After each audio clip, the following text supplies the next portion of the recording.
In this episode of Highlight Sundays, lots of new stuff coming out from everywhere.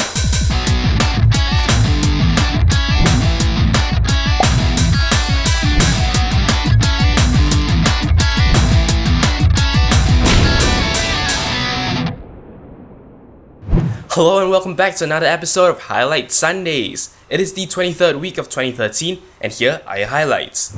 What's new in photography this week? Well, this article from Gizmodo tells us. In fact, new graphene camera sensors are 1,000 times more sensitive to light. And now, this is a discovery coming right here from Singapore, and apparently what it is as a sensor. It's an imaging sensor made with graphene. It supposedly provides a lot of improvements to existing camera technology without actually requiring an entire infrastructural overhaul. The researchers claim that the sensor is 1,000 times more sensitive to light. At the same time, it uses 10 times less energy. It is supposedly also 5 times cheaper to manufacture than existing camera technology, that is of course CCD and CMOS, and apparently it's not very hard to switch to this new material because the entire manufacturing line essentially stays the same. Of course, at this point of time, this is just a prototype. There are of course no devices actually implementing this yet, although judging by their claims, it shouldn't be too hard to actually get this pushed out into manufacturing. So yeah, hopefully within a few years we should be seeing devices harnessing this new technology. What's new from Redmond this week? Well, this article from Engadget is entitled Windows 8.1 Unveiled. New apps, new features, and a return of the Start button. Now, we've actually covered in a previous episode the proposed changes to Windows 8.1. Obviously, these are things that, kind of backpedal some of the more extreme design decisions that they have been making. Well, this Engadget article has the scoop on some of the more interesting changes coming in Windows 8.1. Now, I'm not actually going to go through the changes. The article itself is pretty long and it covers everything in depth. So of course, I will encourage you to head down to the video description and actually read the actual article. However, I can summarize by saying that, well, the approach they are taking is trying to make things a little bit more friendly. I've got to say it's not entirely like they are backpedaling to a Windows 7 kind of UI, but I guess they're trying to tip the scale so that things get a little bit more sort of in between Windows 7 and extreme Windows 8. But to be honest, I think it could go a little bit further towards the Windows 7 side. Now, some other articles have actually mentioned that there will be a boot to desktop, so you won't actually have to bother with all the tiles. This article from Engadget doesn't actually mention that, so it will be kind of disappointing if this doesn't happen. So yeah, at least from my perspective, these are the things that really matter, things that make things easier to use.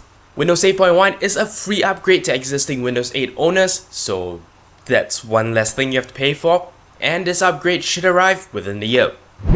Now, what's new from the smartwatch front? This article from Engadget is entitled Ink and Sonostar Pair Up for Mobius Flexible Display Smartwatch. At this point of time, apparently they don't even have working prototypes yet, but it is an idea that has been announced. This particular type of screen called the Mobius was actually announced a short time ago. It is a touch-enabled screen with a resolution of 320 by 240. This smartwatch, which is just called smartwatch, will actually make use of this technology, which means we will have a touch-based e-ink smartwatch, which is interesting. And apparently this product will hit production in Q3 this year. That is definitely something to look forward to, and well, it sounds good. So I can't wait to see more. What's new on the Android front this week? Our last article isn't an article at all. It is in fact just a link to Google Play. Those of you following my official Twitter will probably be already in on this, though you probably have heard of this from elsewhere anyway. Vine is finally on Android.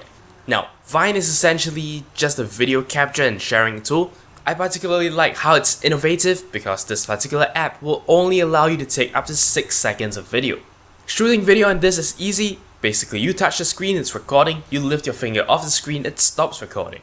Now, that is actually the only way you can manipulate the final video, and people have done some pretty creative things just using that. So really, this is essentially like old school visual effects, where everything is done in camera, just with intelligence starting and stopping of the camera. I downloaded it the moment it was out, and I actually only have one Vine video up to date. But yeah, I'm definitely looking forward to exploring with this platform.